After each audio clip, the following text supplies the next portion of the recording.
Brilliant. Here we go. So I'm recording this for the Language Sandwich for International Translation Day, which is the 30th of September.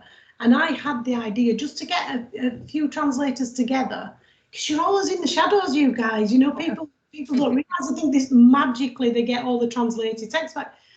Two, people think that I'm a translator because I speak another language. I am so far from a translator. I have not done the studies. I don't have the qualifications. I don't have the specialism. Yes, I understand another language, and people get confused, you know, between people that are bilingual and professional translators, and the journey that they have to go on to get, you know, to get to where they are as a qualified translator. So if I go around my screen, it's a really sort of a quick one to ask you guys just to tell us where you are, what languages you specialise in, and how, well, let's say, when you qualified, how long you've been doing it, whereabouts you are, and what are your languages. How does that sound? Great. Yeah. Lovely. Brilliant. So I'm going to start with Layla, who is still frozen, but we can still see it's not bad. It's really a. I look bemused to be frozen on. But you can still hear me. Yes, absolutely. That's fine. Then I'll just look confused in the photo. So I've been translating for 16 years now. That's when I qualified. I did French, German and Spanish at college, and I took them on to university, and then I did my MA there as well in translation. And I'm based in the UK. You're based in the UK, brilliant. And what about you, Malik? I'm a translator as well, French, Arabic, it's my tongue mother, and French, English. I'm working in a multinational specialized in insurance and as a freelancer as well. So you do the both, and you're joining us from Tunisia, so we've got a real international language sandwich today. Sorry? We've got a real international sort of group between us today. Yeah. I obtained a translation diploma 20 years ago, maybe. I stopped to count years. Okay. That's it.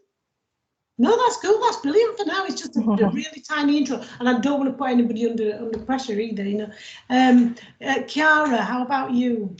Well, I'm based in Italy at the moment, and I started translating in 2014. And my native language is Italian, so I translate from French, German, Danish, and English into Italian. So, yes. And you're quite active on LinkedIn as well, I think, yeah. Well, it depends. Not very active. There are members who are more active than me, but I like to keep updated. I like to know what's happening in the sector. So sure, yeah, and we all have our style, don't we? I'll come to Kelsey now, because you are definitely active on LinkedIn. I've seen some really cool videos from you. Good girls. So tell us a little bit about your languages and where you are. Yeah, so I am a Yank based in London. I have been in the industry only for about 5.5 years now.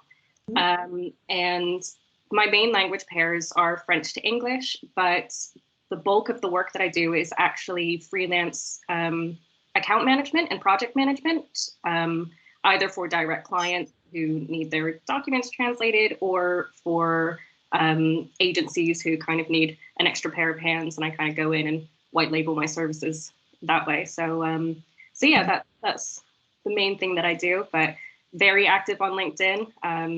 I went freelance about 5 months ago and decided that I needed to really hit the ground running with LinkedIn, and started posting silly TikTok videos.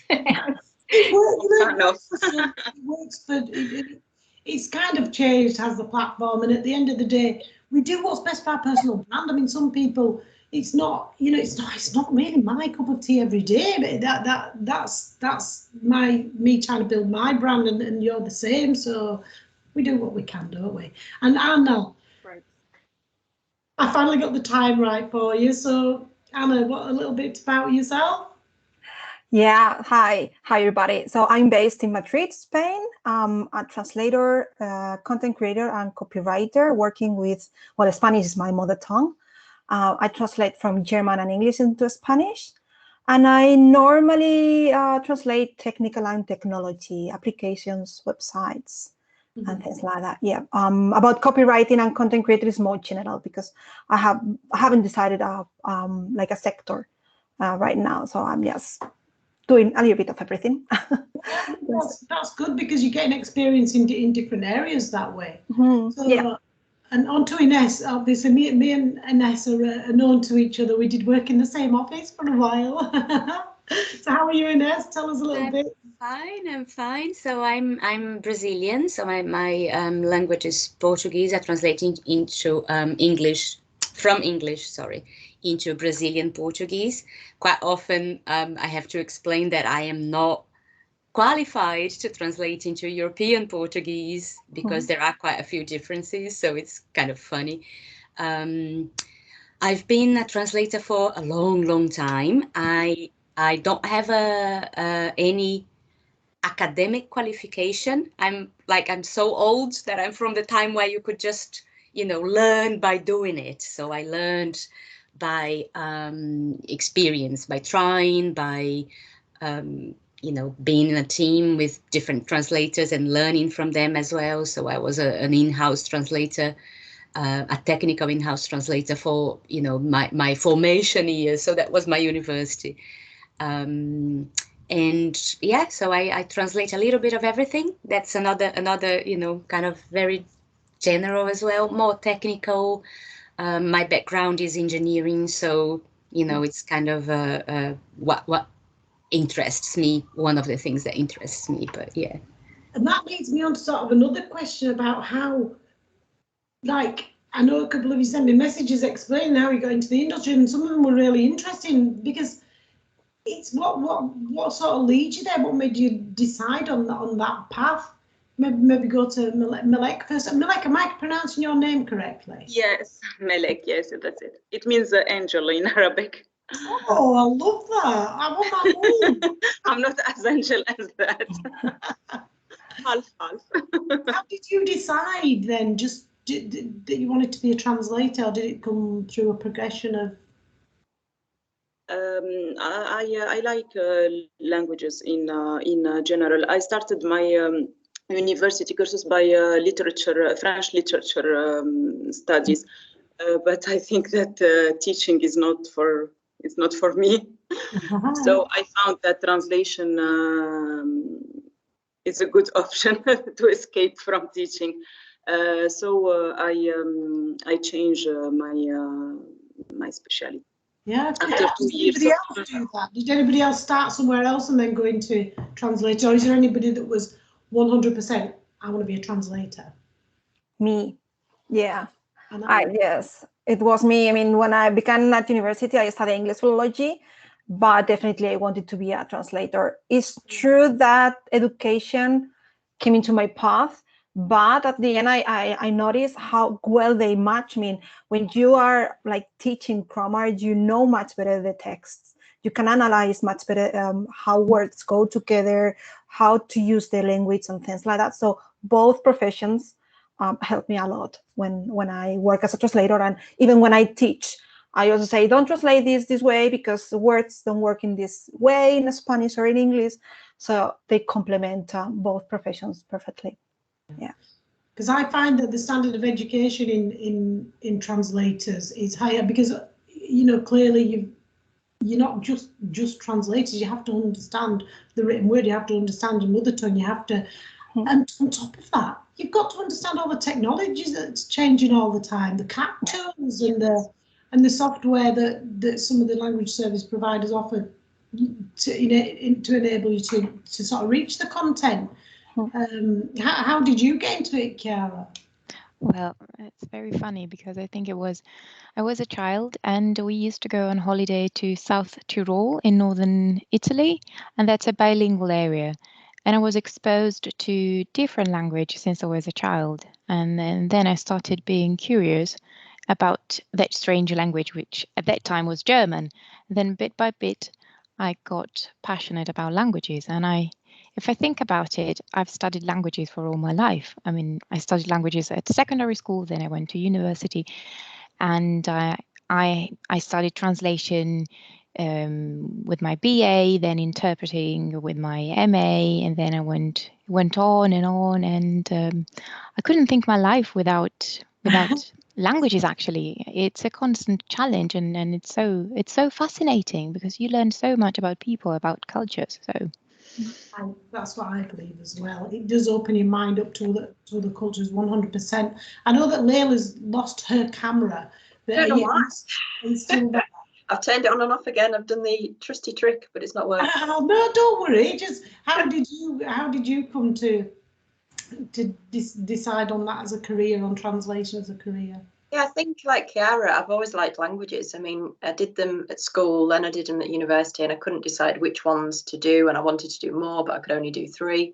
I did do Italian while I was doing my masters as well, so I've got that to about GCSE level, but I've got no formal qualification in that one. I've also done some Mandarin and some Hindi. I used to go to India a lot on holiday, and I liked traveling. Before I had my daughter, I could travel a lot more. So I just really enjoyed them, and I did have a job after I finished university, but I carried on translating until I felt that I could go full time. So I did it sort of part time to start with. And then I decided that's what I wanted to do. So I always kept it going because I didn't want to waste all that time and energy and what I spent doing the studies and the enjoyment of it, to lose it just like that, because it's so easy to lose your languages quickly. Yeah, I get that. Yeah, I mean, I hear people all the time say, "Oh, well, I learned and I got my A level in French or German, and I've never used it." And I'm like, "Gosh, what a waste!" Because you've got. I mean, I do think you do have to spend a certain amount of time in the country to really to get full. Definitely. And what about you, Kelsey? What's your journey? What decided you? The American education system for languages is not that great. Only it's probably slightly worse than the British one. I'm sure you can attest to, Layla. But I just thought learning a different language was the coolest thing that I could possibly do. And so I studied French in high school, did some German and stuff. And when it came to go to university in America, they were actually phasing out the French program to the university that I was getting accepted to. And I arrived and I said, okay, well, how do I drop out? And realized that was like my main focus, is that I wanted to, whatever else I did in life, I wanted to be able to speak French and be able to communicate in a different language. That was really important to me. So I found this course here in the UK and moved over, and it just so happened to be a translation course. And so I've just kind of fallen into translation, much like a lot of us here, through the love of language. Yeah, through the love of language. And what about, well, you kind of touched on it. That's why I changed to that question, isn't it, Ines? To Ines, what is your favourite part of being in the translation industry or being a translator? What's your favourite bit, highlights? It's that it's always different. Is that there is always something new that you learn, something new that you have to research, that you have to read about. It's even when it's a boring text, there will be a little bit of something, maybe, oh my God, I'm not sure if this comma is right. And then you have to go through, lots of websites, but someone thinks one way, someone else thinks a different way. Where is that comma going to be? So there is always it could be the subject, it could be the language itself, the mechanics of the language, or the soul of the language that you have to. There is always something new. There is never one day that is, I've done that. Oh, boring. We do gain knowledge, don't we, from the sort of the areas where I work, especially if, I mean, I get that some people will have real specialism, like Anna, did you say technical? Yep. And but even in that, you'll find different areas where you learn. I reckon you must be learning sort of every day. I mean, stupidly, I took a job as a customer service rep, speaking French, and goodness, And it was for a bathroom company, and I had French plumbers ringing me up and asking me why the certain thing didn't fit the, and I ended up having to explain to these plumbers in France how to fit our products. So, and I clearly had to buy a technical dictionary. So I think I could probably help a plumber fit a shower in France now, because I know all about olives and things like that. But it was a very valuable skill. It's a snack. Does anybody else have any sort of highlights or funny stories about their time translating? Not directly translating, but how language was useful that you wouldn't have expected it. When we went on holiday to Cuba, and for some reason the key card system on the door of the hotel room had stopped working, we couldn't get out. I rang the reception and they were saying, oh, just bring the key card down to the reception. And I was saying, no, literally, we cannot get out the door. Mm-hmm. And this guy came along and he was on the other side of the door and he was speaking in Spanish and he was saying, move out of the way, I've got a pickaxe and all this stuff. If it wasn't for me being in there, we were on the first floor in like an apartment block that was nowhere near reception. If I hadn't been able to speak Spanish at the time, and actually, well, it probably wasn't that great, but I was trying my best without a dictionary because I didn't really know what pickaxe was in Spanish. But it was funny because he broke the door down. But we could have been up there like God knows how long. So it was a time when language was really useful. Yeah. That's a very funny applicable language situation. That's in a hotel room. That's you don't think initially, but that could be quite scary actually. Well, I was a bit concerned because my husband, it wasn't my husband at the time, but he was going to jump out the window, and I was like, we're actually on a first floor window. I don't think you'd actually not break something. So and this is how situations end up getting complicated. That's terrible. Oh dear. But in terms of funny text, I helped once with this doll catalogue of products. So it was like, Sandy is standing in a pretty purple dress with flowers on, talking to her super friend. Whatever it was, you obviously had to make it sound like this little kid doll, and she was friends with so and so, and she was wearing this pretty dress, and that was interesting, especially when you were looking at the term, whether like the English dolls have no hair, and you wouldn't say they're a bald doll. It was really difficult to translate the way that they wanted it translating without it sounding like this doll sounded very strange, like it had no hair, but it was normal like that. The translation made it sound like it just didn't work in this language, and however they wanted me to do it, I was thinking you can't put a bald baby, but they explicitly explained it as this bald baby, and I knew they meant one of those dolls with the slight indentations, where it's pretend hair. It was going to get long-winded. Sometimes have to make a compromise that you're really not happy with. That sounds like that sort of a situation, because some things are just not, they just don't come across, do they? Yeah, and you often want to put a note on, but then you think, well, but will the note, what will the outcome be? Because maybe that is all you can do. Yeah. So yeah, sometimes you aren't quite happy, but you have to do what works in English. Sometimes it's cutting parts out, because especially when you do German to English, there's a lot more explanation in German. You just know which bits you can get rid of and which bits are going to be losing meaning. So there's always that tug of war between getting the right balance, really. And that's something you get over time. That's the experience you get, because initially you're taught to stay quite close to a text from your studies. Obviously, in practical sense, that doesn't really work, because it just sounds strange. And there are so many different areas, aren't there? We put a post on yesterday about, translation, localization, and transcreation. I mean, we could save that for another time, the horrors of transcreation gone wrong. Does anybody actually do any transcreation between you ladies? Yeah. I work in quite a lot. There's always one of the funny things that I've had to do before is in kind of SEO stuff, which happened to be a little bit of transcreation as well. But it was for a video game, and they were translating keywords.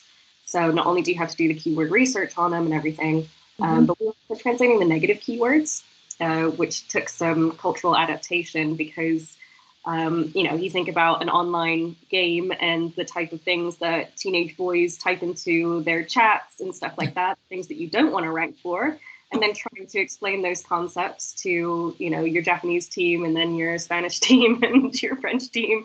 It all gets very embarrassing very quickly. Yes, I dread to think what teenage boy would be Googling. Yeah, I had to translate once a block list. That's what they called at the time. So words that would not be allowed as usernames, and they were all offensive words. So when I was approached for the job, it's like, would you be okay? Would you be comfortable translating that? Because you're going to be reading a lot of bad words. Reading them is not a problem, but writing them is quite. Oh my God, I don't want to look at it. That's brilliant. Well, Malik, what's your favourite part about being in the industry? What's your highlight? Sorry, I put mute. You need to put £10 in the mute box now. How much do I have to put in? I've disappeared completely. I need to put the hassle. This diversity of texts and files that we can discover across translation, and the attention of detail, as said Ines, even for a comma or a point. But I think after years of translation, we have this, professional deformation, you know. Even I can judge people about they don't put a capital letter or something like this. I think that I can judge them about details like this. And the search that we make all over the day, even about a small, I don't know, a phrase or an expression. And even after years that I have the same passion for learning a new language. I studied 2 years of Spanish. Now I started the Italian. It's not the same 20 years ago. The mind is pressure, I think. But this passion to discover, because across the language you can discover all the culture of a country. Definitely. And what about Chiara? Do you have any? Sorry, do you have any highlights to share? No. Well, when it comes to interpreting and translating, I think the best part of it is teamwork, because I really like to work under the 4I principle, and it gives you a different perspective. It makes you grow, it makes you learn. So I really like to work in tandem with another colleague, whether in the booth or when translating.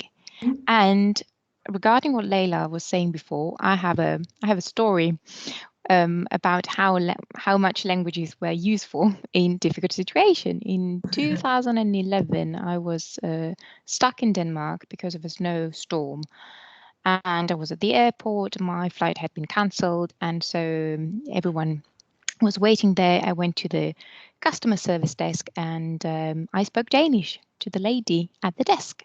And luckily, I got rebooked on another flight, and I flew first class. It happened only once in my life, but I always use it as an example to make people understand how important it is to first know the culture of the language you are learning, and how useful it can be to speak another language. So that's my anecdote. I love that. That was the reason that I went to Switzerland in the first place, to learn another language, because every time I went on holiday somewhere, everybody spoke English back to me. We expected it, and I honestly found it a little bit rude that we just expect everybody to speak English. And I just thought, I don't want to be that person that doesn't actually make an effort. I'm not learning enough about other cultures. And it was the best thing I ever did, going to Switzerland and France. And yeah, it didn't take me down a translator's career, but it definitely, I think it made me a better person. Anna, have you got any anecdotes or any favourite parts about the industry? Well, my favorite part, the same as the other colleagues have said. I mean, the variety of the things you are doing. You are learning every day. So I remember, for example, at the beginning of the summer, I was translated technical manual for a huge machine, and I was scared of the machine because I thought it was just a tool, you know. But then I saw an image on the internet. I say, wow, no, that is huge. I mean, it was, oh my God, I'm scared of this machine.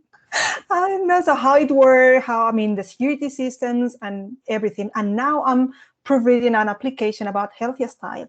So, and nutrition, things like that. So everything you can learn from just translating or just a single project is amazing. And well, my anecdote is not so, well, it's fun, of course, but I felt so embarrassed. I remember I went to Rome like 7 years ago. I was in a wedding, and then we were doing some sightseeing around, and we were in a square. There are a lot of cats there. They are allowed to be there, and you can feed them and whatever you want. And there was a family with some kids, and one of them was next to me, and I said, "Have you seen the cats?" So slowly in English, because I heard them speaking English, and the little girl just turned to me like, "What language are you speaking?" And I was so embarrassed, like, "Oh my God, I cannot speak English." That's terrible, isn't it? And kids will come out with, because they won't be thinking to hear another accent or anything like that. And kids will just come out with the maddest things. Oh, bless you. Kids are the worst when you're learning another language, because you'll think you've got to a certain level, and then you'll say something to a kid and they'll say, "Mum, what did they say?" Can you even speak it? Or They're good to learn from. When I was on my year abroad, I was looking after these boys that I lived with a family in Germany, and one of the boys was 3 and one was 6, and we used to play Lego together. And I never knew about like what a tour was in German, or what a flat tour to build this thing we're building or whatever. And they didn't speak any English at all. And I found that my language came on a lot quicker there because I was listening to them. They were obviously listening to what I was saying and correcting me if they wanted to, because they obviously knew better. And I really enjoyed that experience there, actually, because it was really challenging to never be able to speak English, because it was too easy when you go to these places. Yeah, I think total immersion is just the best thing, isn't it? We are coming up to half an hour, and I don't want to monopolize you ladies when you've given me your time already. I am genuinely in awe, and you do a fantastic job. That was the reason, just to have a little chat. People do online seminars, and let's talk about the details about technical things and all the tools that you use. And I just wanted to put it out there, let you all speak, and just say that you do a fantastic job. It is International Translators Day. It's not about the technology and the big companies. It's about you guys that have got boots on the ground, and you're doing it every day. So thank you. I can just say thank you. Gives me Thank you, Susan. Yeah, thank you so much for organizing that. It's a And lot of fun. It's always good. Yeah. Always good to see faces and hear Yes. people. Yes. Yeah, thank you so much for coming and giving me a little bit of your time. Thank you for inviting us. Thanks for having us. Yes. Oh, you're welcome. Nice gathering, girls. Yeah, very nice. brilliant. Nice to see everyone. Hope it wasn't too painful. Have a lovely, lovely afternoon, and I'll get in touch soon. You The same to you. Thank you. Bye. Thank you. Bye. Bye. Thank Bye. you. Bye bye. Bye.